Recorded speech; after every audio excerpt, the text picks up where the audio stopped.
Hi, this is the Vancouver Fire Department Training Division, and today's presentation is on infectious disease, and this is also a safety stand-down that was delivered in October of 2014. So I try to focus on the topic of infectious disease and what it means to you in your work practices day-to-day at the fire department.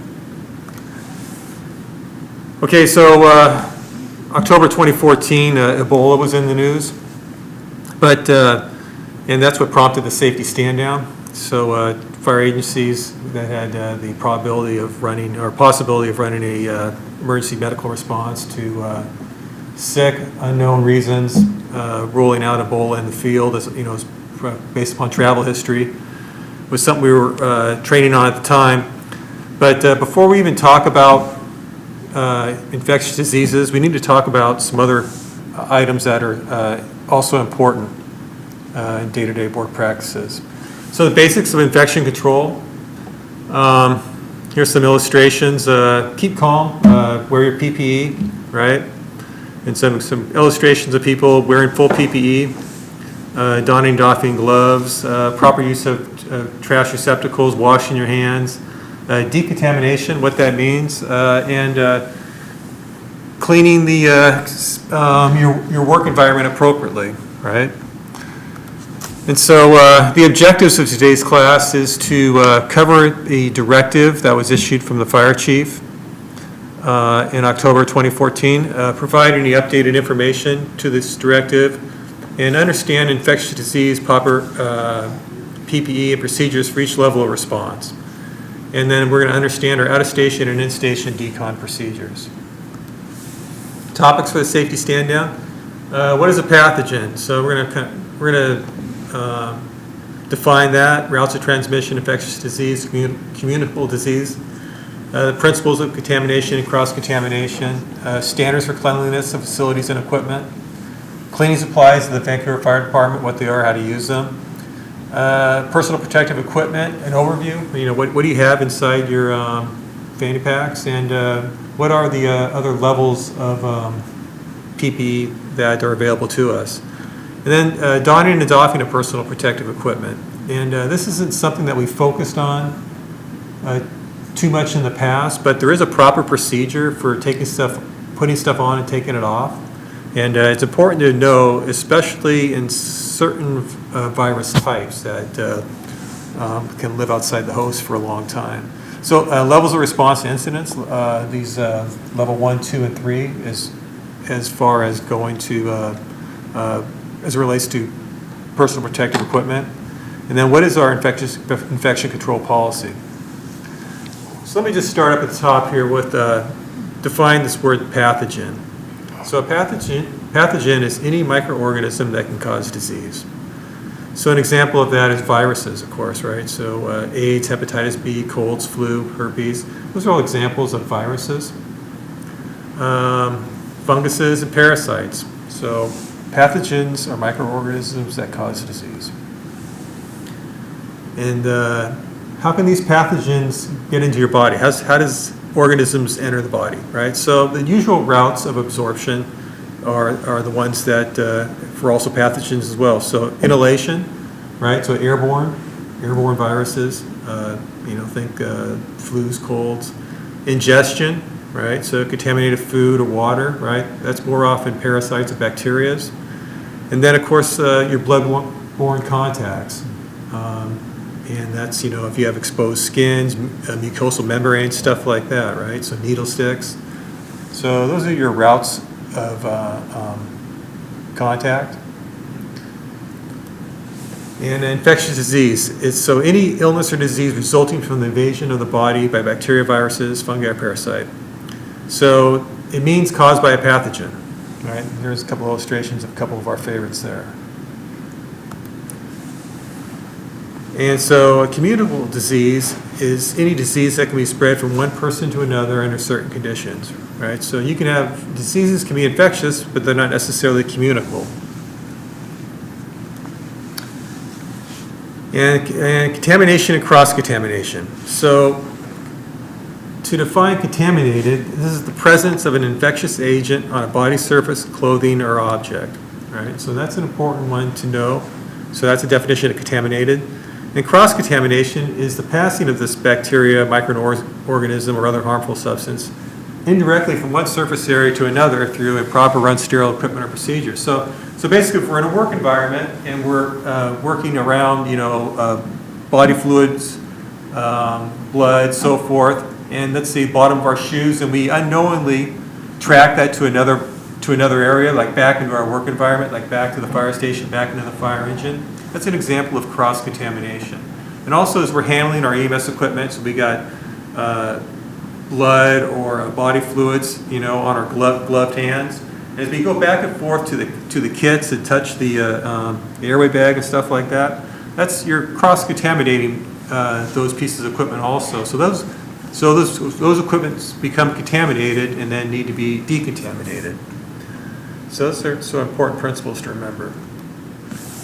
And so it's important to know how to break the chain of infection, right? So you don't want to take the infectious disease and bring it into your work environment and then unknowingly infect yourself. So to break the chain of infection, of course, you need the presence of a pathogen, and you have to have a sufficiently high enough concentration of that pathogen. And then, of course, you have a route of exposure. So there's enough of the pathogen there that can make you sick, and then, of course, one of those routes of exposures is inhalation, bloodborne contact, so forth. Right? So we want to break that. So breaking the chain of infection. So number one thing is barrier protection. Right? So isolate and deny entry. Proper PPE. Isolate yourself from the pathogen. Disinfect. So this is a procedure to reduce the level of microbial contamination on surfaces.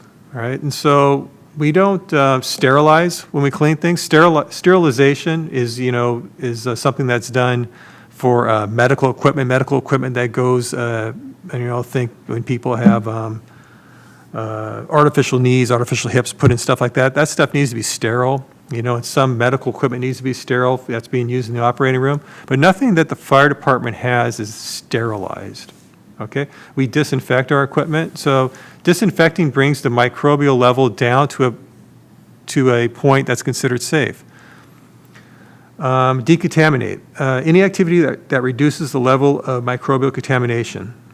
All right? So that's essentially the definition of decontaminate. So examples of that, well, you can simply throw items away.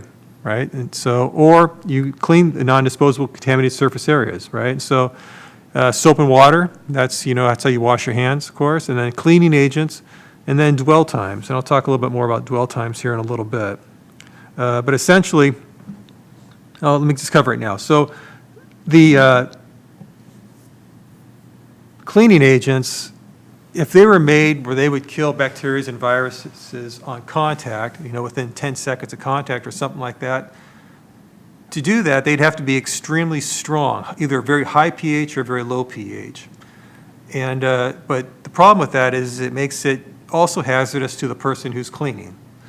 So your level of PPE that you'd have to wear while using a cleaning agent would have to be, higher, like you'd be wearing respirators and stuff like that, right?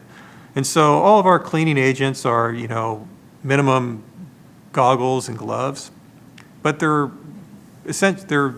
not as hazardous to the person that's putting them on. And so what that means is the cleaning agent needs to sit on the surface area for a period of time because it takes a while for that to work to kill those microorganisms, pathogens that are on the surface areas.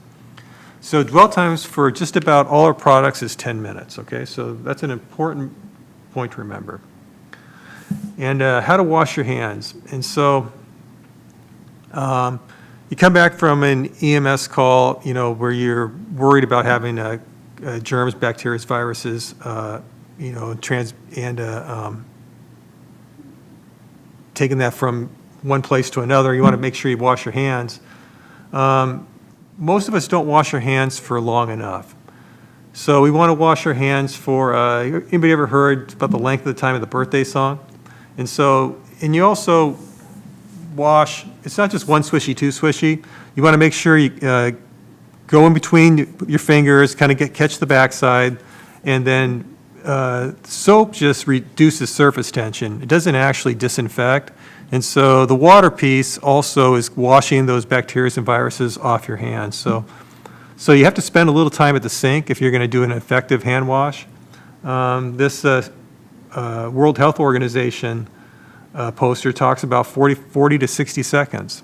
And so that's much more time than most people will spend washing their hands. But like I said, there is a recommended length of time and procedure for doing that also. So that takes us into a different piece of this whole topic, and that's actually cleaning the facilities and our equipment. NFPA 1500 talks about that, and 1582 specifically references how and when you clean fire department facilities and equipment. EMS trade journals cite fire stations, ambulances, and other equipment with vectors such as MRSA, among others. And we've had cases in our own department where our coworkers have been infected at work and had some pretty strong cases of MRSA and other types of staff. So we need to get better about disinfecting. John talked about the cross-contamination, and we do a pretty good job of keeping stuff off of us, but it's that cross-contamination piece that we're really going to try and emphasize in this stand-down to minimize bringing the call back to our rig and back to our station. You can see on this chart here, on the left column, you see areas where pathogens have been found in fire stations. And on the right column is pathogens found on apparatus and equipment.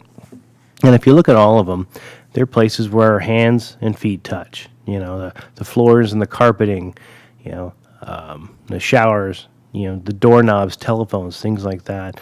I mean, the bathrooms, those are kind of obvious, but think of, all the doorknobs and telephones. I don't think those get disinfected every day.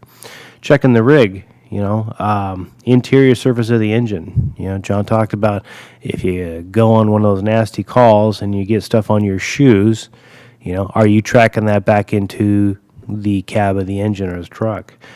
And if so, is your other PPE right there with it? And then furthermore, do we take it into the station? We need to be disinfecting as we go, when that includes the kits. The hard kits, the orange ALS kit or the black BLS kit, those are pretty darn easy to disinfect. A lot of guys are pretty good about wiping those down, and those need to be wiped down every call. But think about the ALS kit. It's a soft bag. That's not as easy to disinfect. And we're going to talk about cleaning supplies that we can use now that won't damage the equipment, and it'll be a good disinfectant for us. So here's some examples of poor infection control practices, and I think all of us, if we look at it, we're either A, guilty of doing it ourselves, or B, watching our coworkers do it. And so we need to be better individually and hold each other accountable on this. First and foremost, you see the top left picture, everybody probably recognizes that's the kitchen sink at Station 1. And, if you don't use the decon sink in your station to wash your hands and disinfect equipment when you get back from a call, you're wrong. And we need to be using the decon sink. Too many stations, if you go around, we notice the decon sinks have become a workbench, if you will. It collects stuff. And if it's a workbench, it's not being used to clean stuff. But wash your hands there before you go into the station. The last thing you want to do is use the kitchen sink where we're going to be preparing food and dinner and all that kind of stuff. You don't want to have that cross-contamination. I know some stations, the decon sink is not in the most convenient location, and that might be something that we, as a department, we address later down the road. But for now, walk to that decon sink and use it before you go into your station. Don't go into the bathroom either. You're cross-contaminating into our living areas. Next picture, you see someone checking out the ALS kit without any gloves on. Okay, the policy states, this is the chief's directive, that you will wear gloves, EMS gloves, when you check any EMS equipment. So So just think about, if you come on duty today, when you came on and you checked your kit out, do you know every call that the previous shift went on yesterday?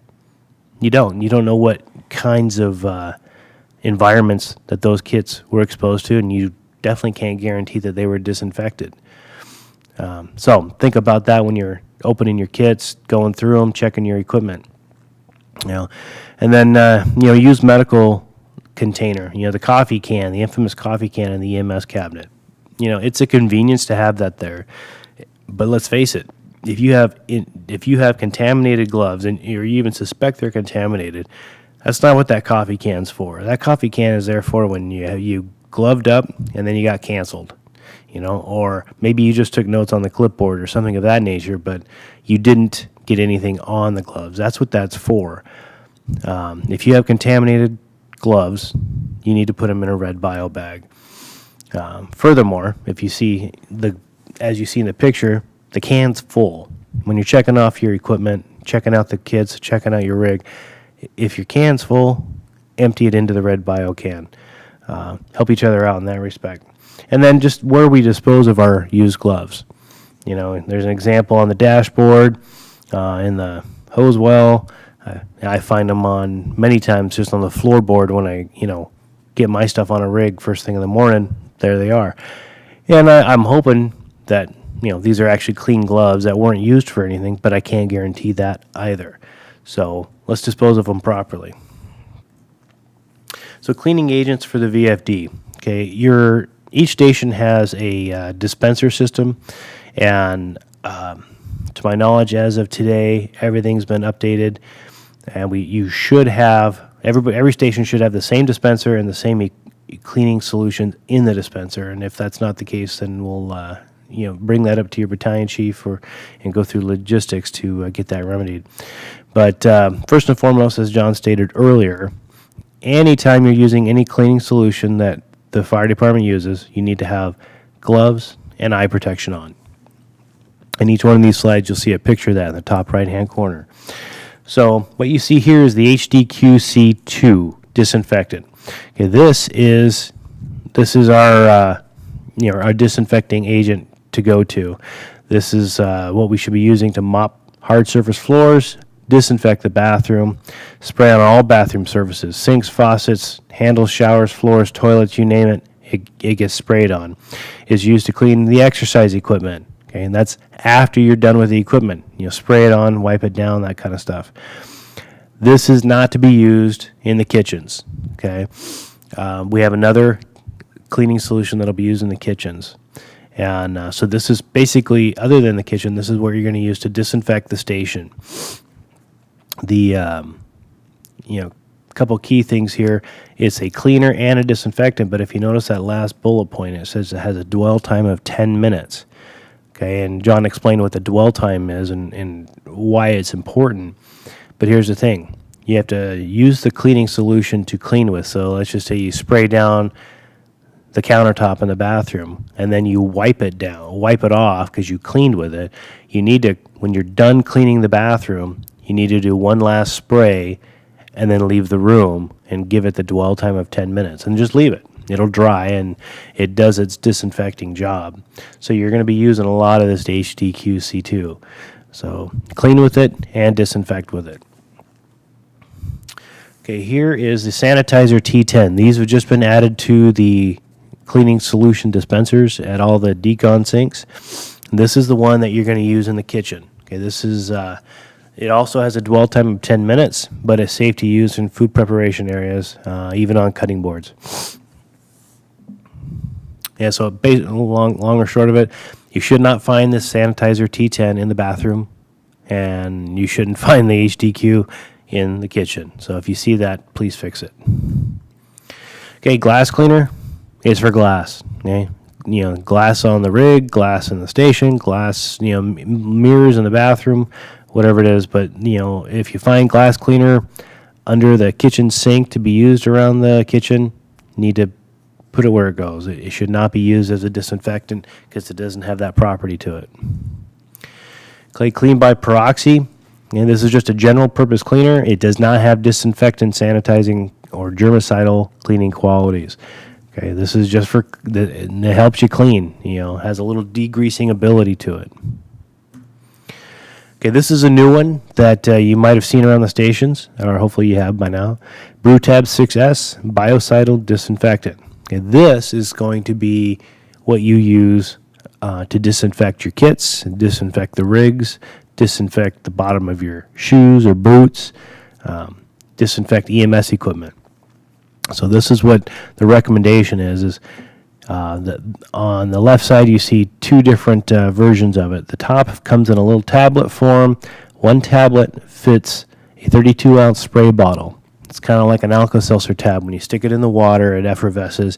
And anyways, this is what you're going to spray on all your soft kits, the airway kit, your laryngoscope blades, handles of things. Spray the ALS kit. Spray your door handles on the rig. Spray the bottom of your shoes, the floor of the engine compartments, all that kind of stuff. That's what you want to use. Once the tablet is put in the water, it is good for a week. So the recommendation is that as it's used throughout the week, if you use up a bottle, make a fresh bottle. That's fine. But on Mondays, EMS Mondays, when the kits are checked out and thoroughly, EMS equipment's ordered, also this should be dumped out and a new bottle made and put on the rig. Should have one on the rig, and recommend an additional bottle at the decon sink. Okay, so the other brew tab that you see below, that is for larger quantities. So if you wanted to soak spider straps, for example, you're going to put one tablet of this in 1 gallon of water, in a bucket, okay?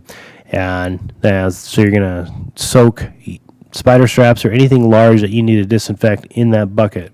It's a one-time use. Once you've used it, then you can dump that water out. This isn't to be used for a week in a bucket.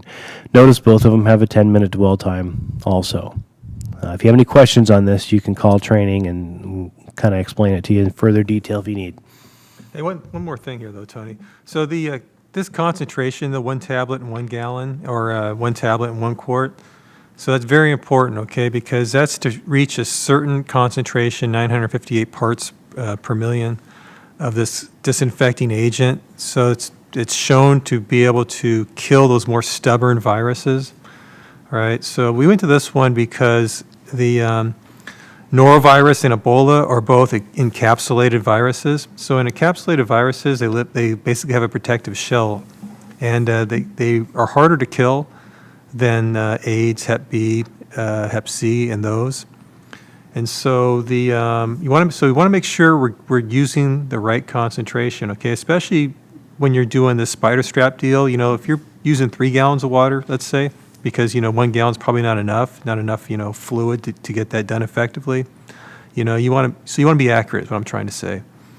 And the encapsulated viruses, those are the higher level of viruses to kill, and we just want to make sure that we're using the right disinfectant at the right concentrations to do that. Okay. Yeah, actually, one question that came up frequently in the class was, well, why do we have to buy this BrewTab, expensive BrewTab stuff? Why don't we use just a bleach solution? And to answer that, it can be as effective, but there's a lot of problems that are wrought with using the bleach, and a lot of human error can be involved. A couple examples is you got to have the right concentration, as John just said. And some people believe that a 10% bleach solution is what you need, when in reality you only need a 1% bleach solution. So you'd have to measure, otherwise you're exposing people unnecessarily to a cleaning chemical. So you'd have to have the right measurement every time, and that's kind of hard to do without a tool to do it. The other idea is that once it's mixed with water, the effectiveness of the bleach solution is anywhere from 12 hours to 7 days. So that's a moving variable to the point where you'd have to actually make a new spray bottle every day, or maybe every time you even use it. And that would be kind of not going to happen. No one's going to want to make a fresh bottle every time. So this is a nice, convenient way. It's pre-measured, 1 tablet, right in the spray bottle. You're good to go. So. Yeah, this is a bleach alternative. So bleach has a pH of 12, and this is neutral, so this is basically a neutral cleaning agent, which is safer again for the handler to use, right? So it's always a balance between safety for the person that's doing the actual cleaning, because cleaning products can be harmful to the person who's doing cleaning, especially if you're doing a lot of cleaning. So it's always a balance between safety of the cleaning product and the type of microorganism, pathogen, or whatever you're trying to kill. All right, so you have to pay a little bit of attention when you're actually, cleaning items and to do it correctly. The other thing downside with bleach is, more than often than not, people make way too strong of a batch. More is better. And but bleach ruins stuff. It'll you get this on your clothing, it changes its color, right? It ruins the integrity of the fabrics. So you really can't use this on soft EMS equipment like the airway bag and stuff like that. Where the BrewTab S, it's different. It's not it doesn't ruin our equipment. And so this is what a lot of hospitals, kind of hospital-based disinfectant that they're using, because hospitals have the same problems that we do, and we live in a mixed work environment. Part of it kind of feels like a house, but the other part of it is we're running EMS calls in facilities that have high degrees of potential microorganisms and pathogens there. We go to sick people, and we bring those things unknowingly back into our living environment. And so we have to treat things at work like certain items, kind of like same way the hospital does, or these nursing facilities, and that we need to make sure that we disinfect our stuff appropriately. And anyway, this is the best product we could find to cover all the needs we had. Other products that you should have in your station: Cream Clean Cleanser. Okay, this is Spartan Chemicals' version of Soft Scrub, if you will. This is to be used in cleaning out the kitchen sink, the bathroom sink. Kind of get that grime off. It does have a disinfecting ability. Has a little bleach solution to it, but don't get it on your clothes. Bowl cleaner, to clean the toilet bowls themselves and the urinals. Okay, this is what you want to use. If you skate around, any skater knows that you go to clean the bathroom, you're going to find a variety of different cleaning tools and solutions. And we're trying to get everybody organized. Every station should have the exact same equipment so that there's no mystery. And actually, beyond that, just a little soapbox here. If you work in one station, or you skate around, take a look around under the kitchen sink, under the bathroom sinks, or in the bathrooms, the decon sink. If there's a cleaning bottle that has the wrong label on it, please fix it. Get the right label. If it's a bottle of just looks like liquid with no label, dump it out, put a cleaning solution in, and put the right label on. If somebody's taken a black Sharpie and wrote bathroom on there, it needs to have the identified label on it. And that to be honest, we were way out of compliance with OSHA and the WAC. It's a right to know. It's a hazard communication. As an employee, you have a right to know what you're being exposed to and know what you need to prevent exposure from. And so to be in compliance, we need to be better about that.